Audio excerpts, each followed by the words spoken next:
사랑하는 한인연합교회 교우 여러분, 오늘은 12월 20일 대림절 넷째 주일입니다. 주님의 은혜가 충만한 주일 예배를 드리시기 바랍니다. 오늘이 대림절 마지막 주일이고요. 오는 금요일 25일이 성탄일입니다. 교우들에게 24일 오후까지 성탄절 예배를 보내드리겠습니다. 우리 교회의 전통대로 24일 저녁에 가족들이 모여서 성탄절 식사를 다 하시고 성탄 2부 예배를 드리시거나 아니면 대부분의 한국교회 전통대로 성탄절인 25일 오전에 예배를 드리시기 바랍니다. 그래서 그 어느 때보다 은혜롭고 감격적인 성탄절을 다 맞이하시길 축복합니다. 수요 성경 연구 교실을 연말에 2주간 방학하겠습니다.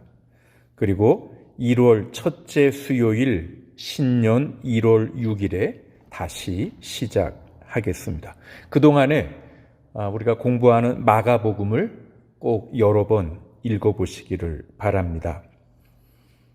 코로나 바이러스 백신 접종이 시작되었습니다. 아마 모든 교우들이 다 백신을 맞으려면 꽤 시간이 가야 할 것 같습니다. 우리가 다시 정상으로 돌아갈 수 있을 때까지 교우들께서는 계속 방역 지침들과 사회적 거리두기를 잘 지키셔서 늘 안전하게 지내시기를 바랍니다. 오늘 이 예배를 통해서 간절히 소망하는 몸과 마음에 하나님의 치유와 회복의 역사가 임하기를 소원합니다. 기도합니다. 거룩하신 하나님, 구세주 예수 그리스도의 성탄을 사모하며 저희가 대림절 마지막 주일 예배를 드립니다. 성탄절이 가까이 다가올수록 하나님을 향한 저희의 믿음과 소망과 사랑도 더욱 깊어지게 하시옵소서. 또한 주님을 향한 사랑이 깊어질수록 우리가 드리는 이 예배도 더욱 신령한 예배가 되게 하여 주옵소서. 이 시간 우리 안에 있던 세상의 모든 걱정과 근심은 간데없이 사라지게 하시고 오직 구원자로 오셔서 우리 곁에 계신 그리스도와 십자가만 보이게 하여 주옵소서. 예수님 귀한 이름으로 기원하옵나이다. 아멘. 찬송가 103장입니다.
오늘 하나님 말씀은 구약성경 이사야서 9장 2절에서 7절 말씀입니다. 어둠 속에서 헤매던 백성이 큰 빛을 보았고 죽음의 그림자가 드리운 땅에 사는 사람들에게 빛이 비쳤다.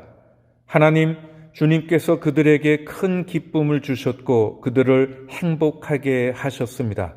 사람들이 곡식을 거둘 때 기뻐하듯이 그들이 주님 앞에서 기뻐하며 군인들이 전리품을 나눌 때 즐거워하듯이 그들이 주님 앞에서 즐거워합니다. 주님께서 미디안을 치시던 날처럼 그들을 내리누르던 멍에를 부수시고 그들의 어깨를 짓누르던 통나무와 압제자의 몽둥이를 꺾으셨기 때문입니다. 침략자의 군화와 피 묻은 군복이 모두 땔감이 되어서 불에 타 없어질 것이기 때문입니다. 한 아기가 우리를 위해 태어났다. 우리가 한 아들을 모셨다. 그는 우리의 통치자가 될 것이다. 그의 이름은 놀라우신 조언자, 전능하신 하나님, 영존하시는 아버지, 평화의 왕이라고 불릴 것이다. 그의 왕권은 점점 더 커지고 나라의 평화도 끝없이 이어질 것이다. 그가 다윗의 보좌와 왕국 위에 앉아서 이제부터 영원히 공평과 정의로 그 나라를 굳게 세울 것이다. 만군의 주님의 열심이 이것을 반드시 이루실 것이다. 아멘. 우리들이 이렇게 비대면으로 대림절 예배를 드리면서 제가 제일 많이 아쉬운 것은 대림절 촛불 점화를 하지 못한다는 것입니다. 그냥 대림절마다 반복되는 한 예식으로서가 아니라 주님은 이 땅에 빛으로 오셨기 때문에 대림절 촛불을 밝히는 것이 이 어두운 세상에 빛으로 오신 주님을 잘 표현하는 것이기 때문입니다. 오늘 대표적인 메시아 예언 중 하나인 오늘 본문 2절을 보십시오. 어둠 속에서 헤매던 백성이 큰 빛을 보았고 죽음의 그림자가 드리운 땅에 사는 사람들에게 빛이 비쳤다. 메시아의 오심은 죽음의 그림자가 드리운 땅에 있는 사람들에게 빛이 비치는 사건입니다.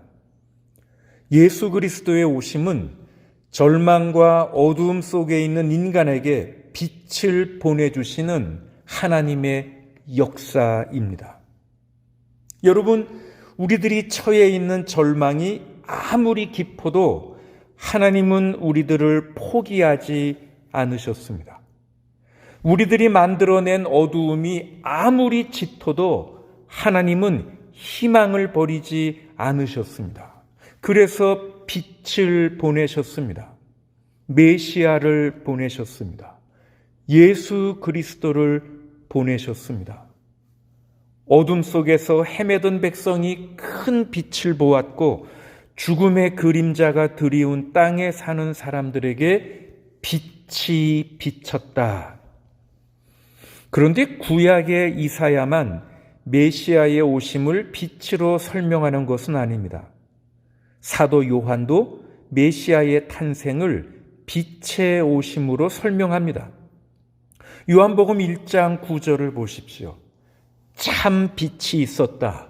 그 빛이 세상에 와서 모든 사람을 비추고 있다. 여러분, 그렇습니다. 성경은 메시아의 탄생을 빛의 탄생으로 설명합니다. 요한복음 8장 12절을 보십시오. 하루는 예수님이 이렇게 말씀하셨습니다. 나는 세상의 빛이다. 나를 따르는 사람은 어둠 속에 다니지 않고 생명의 빛을 얻을 것이다. 나는 세상의 빛이다. 우리 주님도 자신을 세상의 빛으로 소개하십니다. 그러면 예수님은 어떤 빛이신지요? 하나님은 메시아 탄생을 통해 어떤 빛을 비추고 계신지요? 메시아가 오심으로 어떤 빛이 이 어두운 세상에 비춰진 것인지요? 먼저 예수님은 사랑의 빛입니다. 아기 예수의 탄생은 사랑의 탄생입니다. 이 아기는 사랑의 상징입니다. 아니, 이 아기는 사랑의 실체로 오셨습니다. 이 아기는 사랑의 현존이고 현실입니다. 예수 그리스도는 사랑의 표현이고 하나님의 지고한 사랑입니다. 하나님께서 세상을 이처럼 사랑하셔서 그 사랑을 마음속에만 둔 것이 아니라 실천에 옮기셨습니다. 하나님께서는 사랑하기 때문에 육신을 입으셨습니다. 사랑하기 때문에 비천한 말 구유에 누이셨습니다. 그리고 사랑하기 때문에 십자가에 달리셨습니다. 여러분, 그렇습니다. 베들레헴은 하나님께서 온 세상에, 온 땅에 사랑의 운동을 시작하신 장소입니다. 금년은 예외적인 상황이지만 보통 교회는 이 계절이 되면 무척 분주해집니다. 찬양대도 교회 학교도 모든 부서들이 다 열심히 성탄을 맞이할 준비를 하죠. 그런데 성탄 준비는 그런 것들 말고도 또 다른 면에서의 준비도 있습니다. 그것은 사랑을 실천하는 것이지요. 예수님이 제자들의 발을 씻어주신 그런 사랑의 모범을 보이신 다음에 너희도 서로 남의 발을 씻어주어야 한다고 말씀하셨습니다. 예수님이 빛이신데 그 빛을 따라 사는 사람들도 예수님처럼 그 사랑의 빛을 비추어야 하는 거죠. 예수님이 사랑으로 오신 것처럼, 그리고 사랑의 섬김을 보이신 것처럼 우리들도 그 사랑을 행하며 실천해야 되죠. 혹시 여러분 떼제 공동체라고 들어보셨는지요? 프랑스의 부르고뉴 지방 떼제라는 곳에 위치한 그 초교파적인 기독교 수도회가 이 떼제 공동체입니다. 1949년도에 스위스 출신의 개신교 수도사였던 로제라는 사람에 의해 시작된 수도원이고 공동체지요. 전 세계에서 종파와 교단을 초월해서 수많은 사람들이, 젊은이들이 특별히 그 기도 모임에 참가하고 있습니다. 그런데 그 떼제 공동체에서 부르는 여러 찬송 중에 주로 간단한 찬송들이 많이 있는데 우비 카리타스 엣 아모르라는 그런 찬송이 있습니다. 한번 들어보실까요?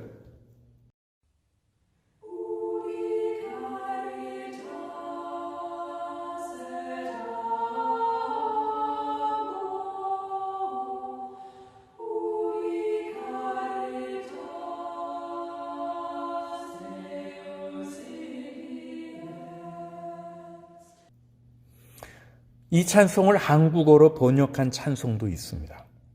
사랑의 나눔 있는 곳에 하나님께서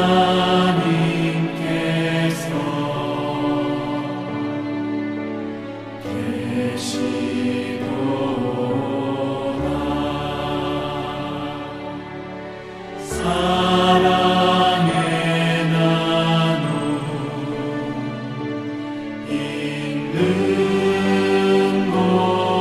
있는 곳에 하나님께서 계시도다. 여러분, 그렇습니다. 사랑의 나눔이 있는 곳에 하나님께서 계시는 거죠. 여러분, 사랑의 빛으로 오신 주님을 맞이하는 가장 좋은 방법이 무엇일까요? 우리도 그 사랑을 실천하는 것 아닌지요? 금년 1년에도 여러 교우들이 모아서 가져다 주는 빈 병들을 교회에서 다 수거했지요. 그래서 판매한 대금을 교회 사랑의 나눔 구자에 모았습니다. 사랑의 나눔 구자에는 지금 한 1,000불이 조금 넘게 있고요. 이번 이 성탄 계절에 우리가 그 사랑의 나눔 기금을 퍼스트 연합교회에 보내려고 합니다. 노숙자들을 위해 사역하는 가장 대표적인 그런 사역 기관이죠. 우리 교회가 오랫동안 정기적으로 그 사역을 도와왔습니다. 이 자리를 빌어서 빈병들을 모으시고 가져다 주시고 또 정리해 주시고 또 현금화하시고 그렇게 애써 주시는 교우들께 감사드리고요. 구제를 위해 목적 헌금들을 보내주시는 곳도 다 함께 모아서 전달하도록 그렇게 하겠습니다. 이게 작은 사랑이지만 실천하는 거죠. 그리고 그 외에도 성탄 트리를 여러 교우들께서 가져다 주시는 양말들, 겨울 용품들로 이렇게 장식했습니다. 그리고 그것도 이 성탄절이 끝나면 저희들이 다 수거해서 노숙자들에게 전달할 계획입니다. 여러분, 특별히 각 가정에 슬리핑 백들을 좀 가져다 주시면 좋겠습니다. 집집마다 다 슬리핑 백들이 다 있으실 텐데 자주 사용 안 하시거나 보관이 어려운 것들을 교회에 가져다 주시면 노숙자들에게 정말 필요한 물품이 될 것입니다. 여러분, 우리들이 힘들고 어렵고 가난한 사람들을 돕지 않고 연말을 지내는 것은 우리가 이 한 해를 얼마나 허망하게 장식하는 것인지요. 사랑이 있는 곳에 하나님이 찾아오십니다. 우리들이 빛으로 오신 예수님을 따르고 믿는 사람들이라면 특별히 이 계절에 더욱더 그 사랑을 실천해야 되겠습니다. 우리 예수님은 이 땅에 사랑의 빛으로 오셨습니다. 그리고 두 번째로 예수님은 평화의 빛이십니다. 오늘 본문 6절을 보시면 한 아기가 우리를 위해 태어났다. 우리가 한 아들을 모셨다. 그는 우리의 통치자가 될 것이다. 그의 이름은 놀라우신 조언자, 전능하신 하나님, 영존하시는 아버지, 평화의 왕이라고 불릴 것이다. 이사야 선지자는 이 6절 마지막 부분에서 이 메시아를 평화의 왕이라고 부릅니다. 평화의 왕, Prince of Peace. 이사야 52장 7절을 보십시오. 놀랍고도 반가워라. 희소식을 전하려고 산을 넘어 달려오는 저 발이여, 평화가 왔다고 외치며 복된 희소식을 전하는구나. 여러분, 예수님이 탄생하실 때 천사들이 이런 노래를 불렀죠. 지극히 높은 곳에서는 하나님께 영광이요, 땅에서는 기뻐하심을 입은 사람들 중에 평화로다. 여러분, 그렇습니다. 예수 그리스도는 이 땅에 평화의 왕으로 오셨습니다. 얼마 전에 중동의 아랍에미레이트 그리고 바레인 이런 나라들이 오랜 앙숙지간이었던 이스라엘하고 수교를 맺었다라는 소식이 들려왔습니다. 아마도 미국의 트럼프 정부에서 유능한 정치인들이 나서서 중간에 많은 작업을 했겠지요. 그리고 또 이제 오래지 않아서 이스라엘과 중동의 맹주라고 하는 사우디아라비아와의 외교 관계도 수립될 수 있을 것이다라는 전망이 들리기도 합니다. 어쩌면 불가능할 것처럼 보였던 중동의 평화가 이루어지는 것은 아닌가 기대하게 만드는 소식이지요. 그리고 만약에 그 두 나라가 반목을 그치고 평화를 이룩할 수 있으면 아마도 저는 다음 노벨 평화상은 그 일을 가능하게 했던 정치인들이 받지 않을까 생각해 봅니다. 그런데 여러분, 예수님은 어느 유능한 정치인들처럼 그냥 이 나라 저 나라로 분주히 뛰어다니면서 평화를 이루도록 협상하는 그런 평화의 왕은 아닙니다. 예수님은 그 자신이 십자가에서 죽으심으로 먼저 하나님과 인간을 화해하게 평화하게 만드셨습니다. 그리고 서로 원수된 인간들 사이에 막힌 담을 허무시고 평화가 이루어지도록 하셨습니다. 예수님은 이렇게 근본적인 문제를 해결하시면서 근본적인 평화가 가능하도록 길을 열어 주셨습니다. 그렇지만 아직 이 땅에는 전쟁과 또 다툼과 그런 위험이 끊이지 않고 있죠. 아직 완전한 평화는 이루어지지 않았습니다. 그러나 여러분, 이미 평화는 시작되었고요. 또 반드시 성취될 것입니다. 제가 확신합니다. 장담합니다. 그것을 어떻게 확신하냐고요? 오늘 본문 마지막 말씀을 보십시오. 만군의 하나님의 열심이 이것을 반드시 이루실 것이기 때문입니다. 2000년 전 아기 예수님을 보내시면서 시작된 이 평화 운동을 하나님께서 반드시 완성하실 것이기 때문입니다. 만군의 주님의 열심이 이것을 반드시 이루실 것이다. 아멘. 사랑하는 교우 여러분, 예수님을 평화의 빛으로 보내신 하나님은 오늘 저와 여러분들을 평화의 사람으로, 평화의 사도로 부르십니다. 우리는 가는 곳마다 평화를 전하는 사람으로, 평화를 만들어가는 사람으로 살고 계신지요. 오래전 미국 켄터키 산기슭에 나란히 살고 있는 두 가족이 있었습니다. 한 가족은 스미스 패밀리였고요. 다른 한 가족은 브라운 패밀리였습니다. 그런데 이 두 가족들 사이가 좋지 않았습니다.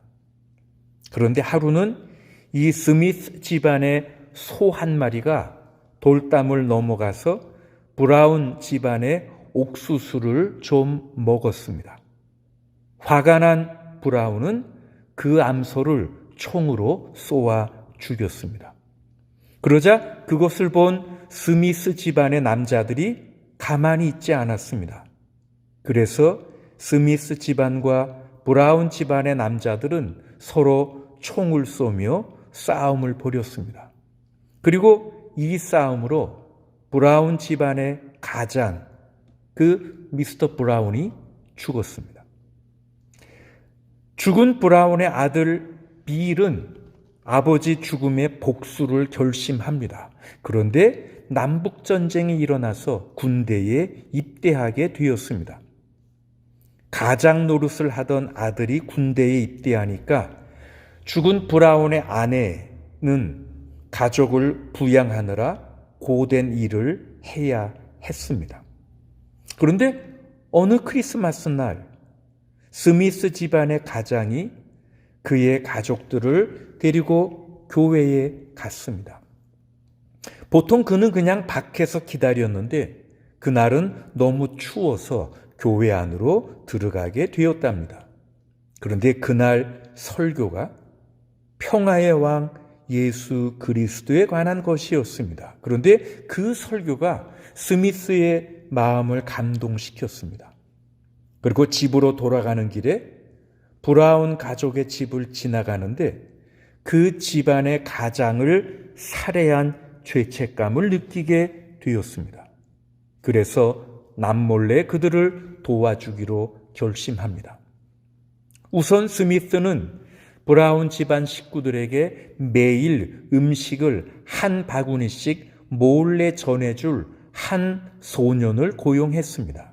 그리고 매일매일 음식 바구니를 전달해 줍니다. 남북전쟁이 끝나고 브라운의 아들 빌이 전쟁에서 돌아왔습니다. 그리고 이런 얘기를 들었습니다. 그리고는 그 고마운 분을 찾아내기로 결심합니다.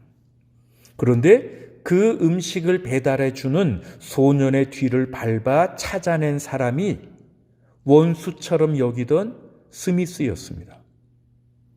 도저히 믿을 수 없어하는 빌에게 스미스가 웃으면서 이렇게 말합니다. 빌, 자네가 원한다면 나를 총으로 쏘아도 좋다네. 빌이 말합니다. 자신이 집을 비운 동안 가족을 돌보아준 그에게 감사를 표하기 위해서 왔다고 말했습니다. 그러자 스미스가 이렇게 대답합니다. 크리스마스에 평화의 왕에 대한 이야기를 듣고 난 후 나의 마음이 변화되었던 거라네. 여러분, 예수님은 불화와 미움으로 가득 찬 세상에 평화를 주시려고 오셨습니다. 주님이 말씀하셨죠. 마태복음 5장에 평화를 이루는 사람은 복이 있다. 하나님이 그들을 자기의 자녀라고 부르실 것이다. 그리스도가 평화의 빛인 것처럼 평화를 이루는 사람이 그리스도의 뒤를 따르는 제자이기 때문입니다. 여러분, 우리들이 큰 소리로 기도하고 소리 높여 찬양한다고 사람들이 우리를 하나님의 자녀로 봐주지 않습니다. 우리들이 시간만 있으면 나가서 전도지를 나누어 주고 많은 시간 교회를 위해 봉사하더라도 사람들이 우리를 하나님의 아들이라고 여겨주지 않습니다. 그런데 우리들이 서로 사랑하면, 우리들이 그래서 평화의 공동체를 이루면, 우리들이 평화의 사도가 돼서 어디를 가든지 화평과 평화를 이루는 사람들이 되면 사람들은 비로소 우리들을 하나님의 자녀라고 인정해 줄 것입니다. 그리고 우리 하늘 아버지도 우리들을 당신의 자녀라고 불러주실 것입니다. 사랑하는 교우 여러분, 여러분 가정에 주님이 주시는 평화가 넘치기를 바랍니다. 우리들이 맺고 있는 모든 인간관계 속에 평화가 가득하기를 바랍니다. 그리고 우리의 조국 두고온 땅 한반도에도 남과 북 사이에도 주님의 평화가 임하기를 간절히 기도합니다. 그리고 마지막 세 번째로 예수님은 위로의 빛으로 오셨습니다. 이사야 52장 9절을 보십시오. 너희 예루살렘의 황폐한 곳들아 함성을 터뜨려라. 함께 기뻐 외쳐라. 주님께서 당신의 백성을 위로하셨고 예루살렘을 속량하셨다. 아주 유명한 이사야 메시아 예언 이사야 40장은요. 너희는 위로하여라. 나의 백성을 위로하여라 라고 시작합니다. 그러면서 메시아를 보내시는 것이 하나님의 큰 위로라고 선언합니다. 여러분, 빛 대신 그리스도의 오심은, 아기 예수의 탄생은 하나님께서 우리 인류를 위로해 주시는 그런 사건입니다. 예수 그리스도는 우리들을 위로해 주시려고 오셨습니다. 이사야 42장 1절부터 보십시오. 나의 종을 보아라. 그는 내가 붙들어주는 사람이다. 나의 종을 보아라. 그는 내가 붙들어주는 사람이다. 여기 붙든다라는 이 말, 이 타마크라는 이 말은 붙잡는다, 지지한다, 그런 뜻입니다. 그러므로 나의 종을 보아라. 그는 내가 지지하는 사람이다. 여러분, 우리 예수님은 이 땅에서 사역하실 때 많은 지지를 얻지 못하셨습니다. 헤롯 왕이나 빌라도 총독이나 대제사장들의 지지는 못 받으셨습니다. 그러나 우리 하나님이 지지하셨습니다. 우리 하나님이 예수님을 붙잡아 주셨습니다. 여러분, 우리가 아무리 외로운 길이어도, 아무리 고난의 길이라도 하나님의 지지가 있으면 되는 거죠. 자, 계속 이사야 42장을 보십시오. 그는 소리치거나 목소리를 높이지 않으며, 여러분, 이것이 예수님의 생애였습니다. 그분은 요란하게 선전하지 않으셨습니다. 예수님은 떠들썩하게 광고하지 않으셨습니다. 그냥 조용히 묵묵히 본인의 길을 가셨습니다. 그는 상한 갈대를 꺾지 않으며 꺼져가는 등불을 끄지 않으며, 여러분, 요단 강변은 갈대의 산지입니다. 그런데 갈대들이 똑바로 서 있지 못하고 거의 부러져서 길가로 넘어져 온 그런 것들이 있지 않겠습니까? 사람들이 지나가다가 그런 쓰러진 갈대들은 짓밟아 버립니다. 그런데 하나님이 보내신 메시아는 그렇게 하지 않으십니다. 그는 상한 갈대를 꺾지 않으며 부러져가는 갈대와 같은 인생, 희망이 거의 안 보이는 상한 갈대와 같은 인간, 쓰러진 것 같은 개인이나 가정이나 교회나 사회나 민족을 우리 주님은 다시 붙잡고 다시 일으켜 세우시려 하십니다. 꺼져가는 등불을 끄지 않으며, 여러분, 여기 꺼져가는 심지가 있습니다. 가만히 놔두면 저절로 꺼져 없어질 것입니다.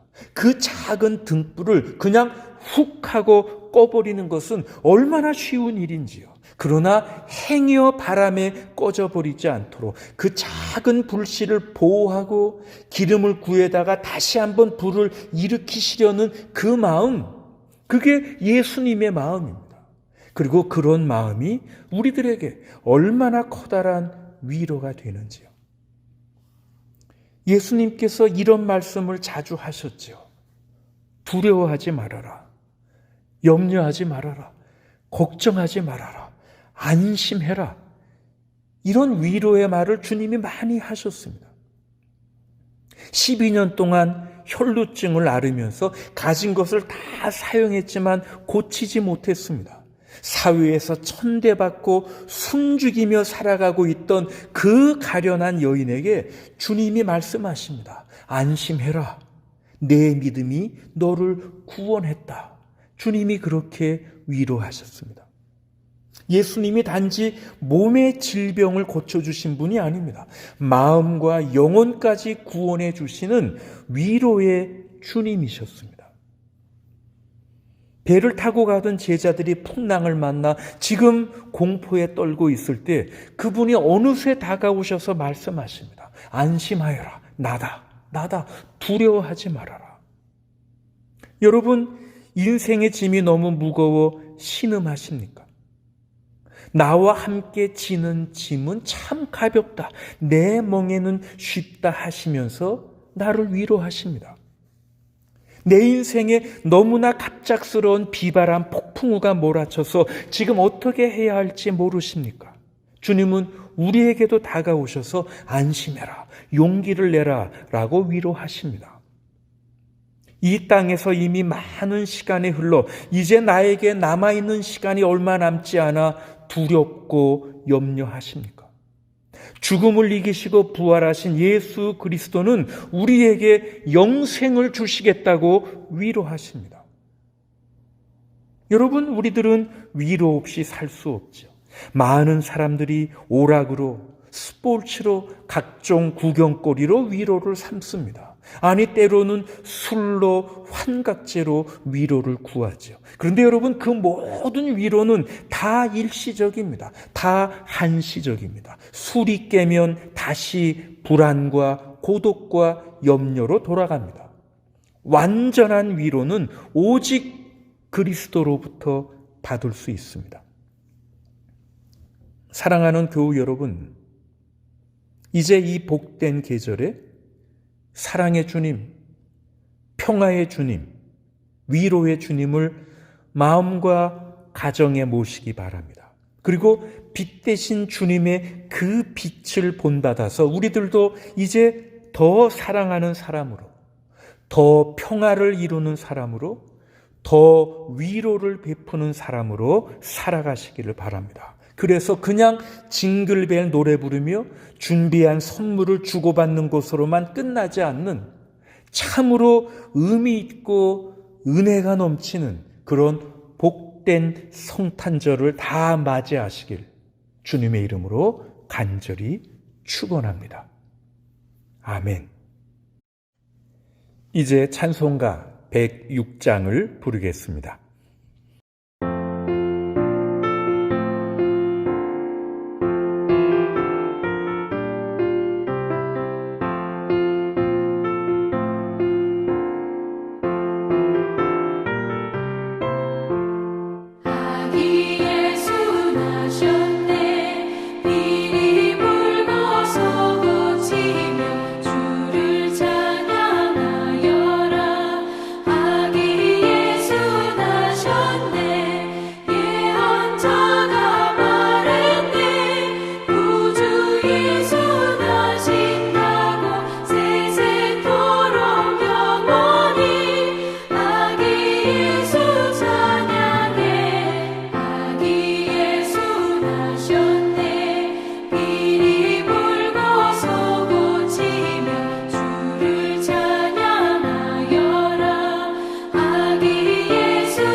사랑의 하나님, 우리 주님 오심을 기다리는 이 대림절 마지막 주일에 우리들은 빛으로 오신 주님을 기억합니다. 이 어두운 세상에 우리 주님은 사랑의 빛으로 오셨습니다. 주님의 탄생은 바로 사랑의 탄생이었습니다. 이제 주의 사랑을 본받아 우리 모두 사랑의 사람으로 살아가기를 소원합니다. 특히 이 추운 계절에 우리 주위를 둘러보며 사랑의 나눔을 실천케 하옵시고 그렇게 사랑을 행하며 주님의 오심을 준비하게 하시옵소서. 전쟁과 싸움과 다툼과 불화의 땅에 평화로 오신 주님, 친히 십자가에 달리심으로 저희들이 하나님과 평화를 이루었으며 사람들 사이에 막힌 담이 헐려 서로 화목하게 되었습니다. 주님, 우리가 어디를 가든지 누구를 만나든지 저희들은 주님의 평화를 이루어가는 사람이 되고 싶습니다. 그래서 저희들로 늘 평화의 공동체를 이루게 하옵시고 평화의 사도가 되어 나의 자녀라고 하나님이 불러주시는, 하나님이 인정해 주시는 온 교우들이 되게 하여 주시옵소서. 아무도 우리를 위로 못할 때 주 예수님께서 친히 우리들의 위로가 되심을 감사합니다. 상한 갈대 같으며 꺼져가는 등불 같은 저희들을 격려해 주시고 위로해 주심에 감사합니다. 그 주님의 위로 때문에 두려워하지 말아라, 걱정하지 말아라, 안심하여라 하시는 그 주님의 음성 때문에 오늘 여기까지 이룰 수 있었고 이제 다시 일어나 달려갈 수 있습니다. 주님, 이제 사랑하는 교우들의 마음의 눈을 밝혀주셔서 빛 대신 주님을 바라보게 하옵시고 그 거룩하신 주님께 지난날의 잘못과 허물을 고백하며 나의 삶을 드리고 남은 시간을 이제 하나님의 자녀로, 빛의 자녀로, 주님의 거룩한 백성으로 살아가게 하시옵소서. 이제는 우리 주 예수 그리스도의 은혜와 아버지 하나님의 크신 사랑과 성령 하나님의 사귐과 인도하심과 치유하심이 빛 대신 주님을 바라보며 그 주님을 마음에 모시기로 준비하고 결단하는 사랑하는 모든 교우들 위해 지금부터 영원토록 함께 하시기를 간절히 축원하옵나이다. 아멘.